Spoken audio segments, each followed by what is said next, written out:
Assalamualaikum, selamat datang di video Zikria. Kali ini kita membahas properti syariah.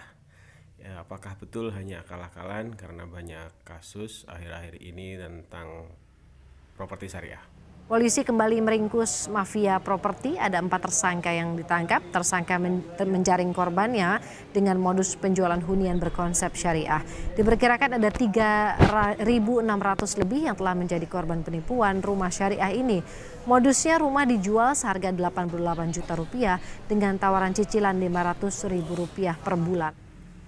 Kita mulai dari yang bermasalah dulu. Apa sih yang menyebabkan properti syariah bermasalah? Jadi beberapa hal yang menyebabkan banyaknya konsep angsur-angsur developer. Sebenarnya properti syariah lebih tepat konsep bisnisnya mengangsur langsung ke developer. Ada beberapa hal yang fatal jika tidak dikuasai oleh pelaku bisnis ini. Pertama, mindset yang salah bahwa bisnis properti apapun bentuknya ada selalu kemungkinan ruginya. Terus kemudian kesalahan fatal kedua, seringkali dalam angsurannya uang yang dikumpulkan dari konsumen dianggap sebagai pendapatan, jadi bisa digunakan sebagai operasional. Itu kesalahan yang sangat fatal dan sering terjadi. Bangunan belum selesai atau tanah belum terbayar, sedangkan dana masyarakat sudah terkumpul. Kemudian biasanya penyakit lanjutannya untuk bisa menambal cash flow yang bermasalah, membuka proyek baru, membuka masalah baru, jadi tambah masalah baru, tambah lebih banyak konsumen yang dirugikan dan tidak diserah terimakan barang rumahnya, huniannya. Lebih lanjut, kurangnya ilmu tentang manajemen dan teknik konstruksi juga menyebabkan biayanya membengkak. Cash out lebih besar dari perencanaan di bisnisnya, apalagi cash in yang kadang tidak menganggarkan cadangan keterlambatan atau kegagalan bayar atau peristiwa proyek yang terjadi di lembaga keuangan. Karena sebenarnya properti syariah ini juga dari sisi fundingnya juga harus kuat, mengumpulkan dana nasabah. Dan terakhir ya pasti skema legalnya jadi lebih rumit dan lebih banyak. Tetapi sebenarnya properti syariah tidak hanya bisa bodong, sebenarnya juga bisa jaga menolong di industri properti secara umum. Karena kondisi pandemi seperti ini, kesulitan bank menyalurkan KPR.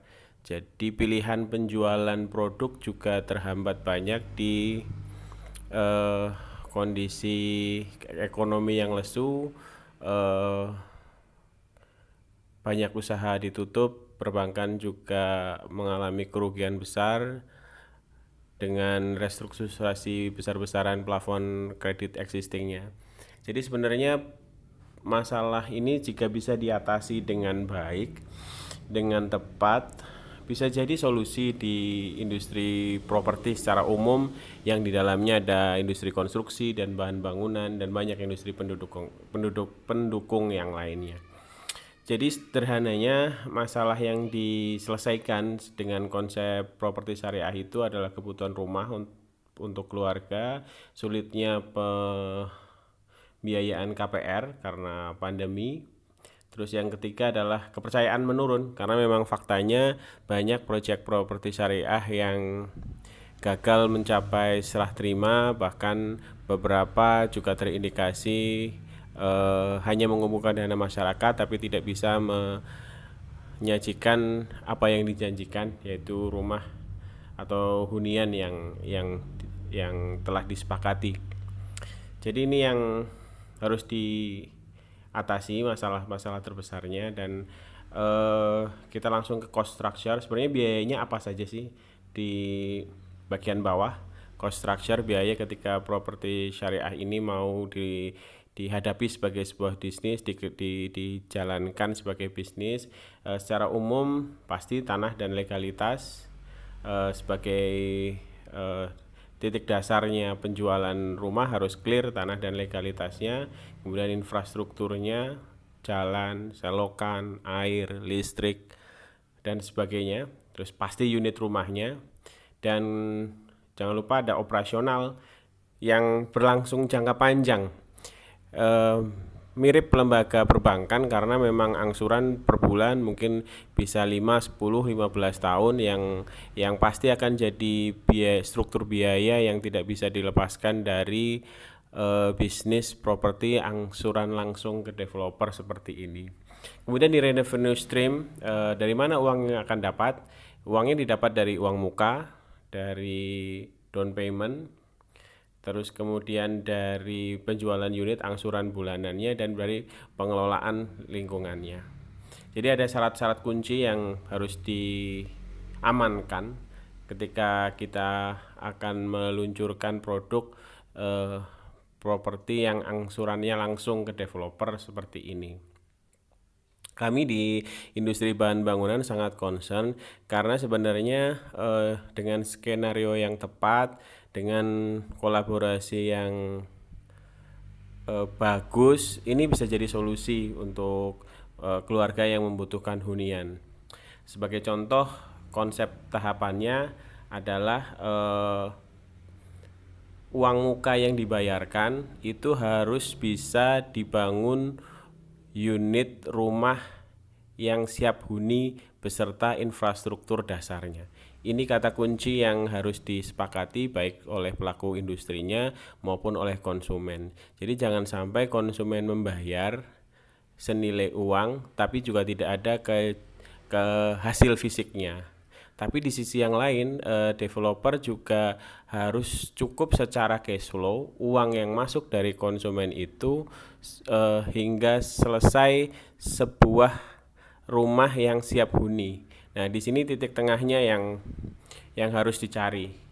Jadi ketika konsumen sudah menyatakan jadi, kemudian masuk ke waiting list, lalu dia membayarkan uang muka. Idealnya 1 tahun uang muka itu terbayarkan. Kemudian uang muka itu harus cukup untuk membangun rumah yang siap huni beserta infrastruktur dasarnya. Sehingga setelah uang muka lunas, pembangunan dimulai, angsuran juga dimulai. 1 tahun setelah angsuran dimulai, rumah sebaiknya sudah harus diserah terimakan, karena kalau tidak konsumen pasti akan kehilangan kepercayaan. Dan jangan lupa, mereka yang membutuhkan rumah angsuran langsung ke developer ini utamanya adalah mereka yang betul-betul butuh rumah. Ini kami tampilkan ilustrasi dalam angka. Misalnya uang muka 50 juta dibayarkan di tanggal 1 Januari 2020 dan konsumen punya waktu setidaknya 12 bulan sampai Desember 2020 untuk mengangsur uang muka, kurang lebih 4,2 juta per bulannya untuk bisa diangsur ke developer agar dibangunkan unit di Desember 2020 atau Januari 2021. Lalu kemudian konsumen mengangsur 1,5 juta per bulan selama 15 tahun, 180 bulan, dan ketika dia mulai mengangsur, rumah sudah mulai dibangun. Dan ketika 1 tahun setelah dia mulai mengangsur, rumah seharusnya sudah diserah terimakan. Ini menjaga level kesehatan baik di kepercayaan konsumen maupun di pengelolaan operasional developernya sendiri. Prinsip-prinsip ini yang sulit untuk dijaga baik dari sisi konsumen. Pertanyaannya, apakah mampu membayar setahun 50 juta?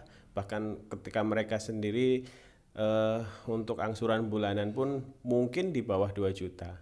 Tapi juga tantangan yang tidak kalah besar di sisi developernya. Mampukah developer membangun rumah senilai 50 juta yang siap huni, memang tanpa keuntungan karena keuntungannya diambil setelah angsuran bulanan selanjutnya.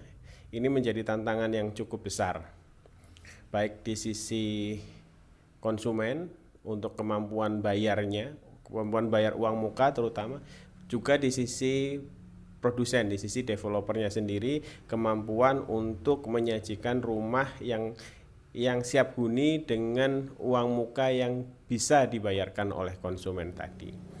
Dan ini harus jelas juga ketika prosesnya berlangsung, kemudian rumah itu lunas di ujung waktu kontraknya, tentang pajak, tentang biaya balik nama dan sebagainya itu juga harus lebih clear. Sebenarnya ada konsep yang lebih baik lagi kalau uang muka bisa lebih besar sehingga yang diperjualbelikan tanahnya dulu. Jadi tanah dijual coupling dulu ke konsumen, kemudian dibalik nama ke konsumen, kemudian konsumen mengangsur untuk membangun rumahnya. Tapi ini pasti akan memperbesar jumlah uang muka yang harus disediakan oleh konsumen. Kalau tadi istilahnya 50 juta itu pokok untuk membangun rumahnya, maka paling nggak konsumen harus menambah 30-40 juta lagi untuk membayar tanahnya. Jadi memang ada beberapa strateginya yang harus dilakukan oleh developer yang akan menempuh jalan angsuran langsung ke developer. Salah satu kata kuncinya adalah cash flow-nya harus aman. Dan untuk bisa mengamankan cash flow seperti ini, tentu jumlah uang masuk harus sesuai dengan yang dikeluarkan. Yang masuknya dari konsumen berupa uang muka, yang dikeluarkan berupa kewajiban-kewajiban untuk menunaikan janji kepada konsumen akan hunian yang harus dibangun. Nah, ini yang perlu diselaraskan.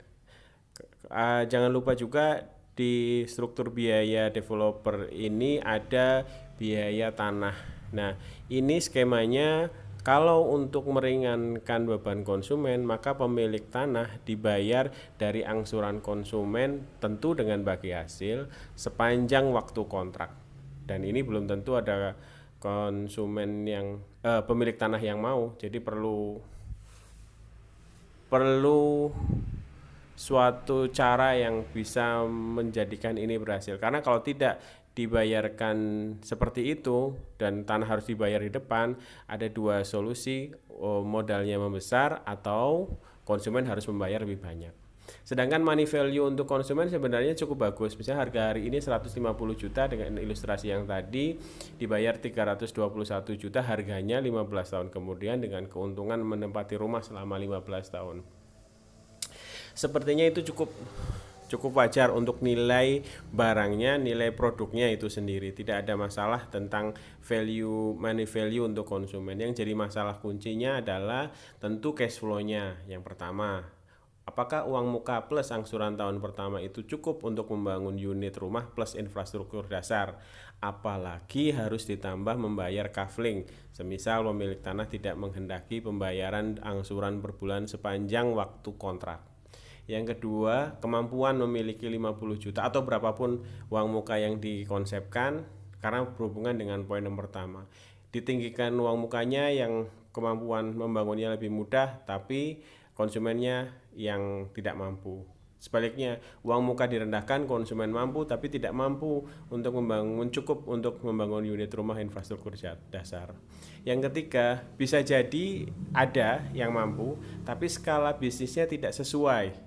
Misalnya direncanakan 10, hanya yang bisa membayar uang muka segitu cuma 2, tentu bisnisnya juga akan bermasalah karena ada kewajiban ke pemilik tanah, kewajiban bagi hasil yang harus dipikirkan oleh developer angsuran langsung seperti ini. Yang keempat, tentu ada risiko bahwa angsuran berhenti setelah konsumen serah terima. Kemudian mekanisme tentang collectingnya bagaimana, menjual kembali unitnya bagaimana, mengganti kerugian operasional yang hilang selama waktu mitigasi risiko itu bagaimana. Dan ini pasti masalah yang timbul di bisnis angsuran langsung ke developer seperti ini. Yang kelima adalah masalah jika pemilik tanah atau stakeholder lain yang membiayai proyek ini meminta sebagai hasil atau pokok dipercepat atau split up saham atau exit dari bisnis ini secara prematur. Demikian sharing properti kali ini. Terima kasih. Assalamualaikum warahmatullahi wabarakatuh.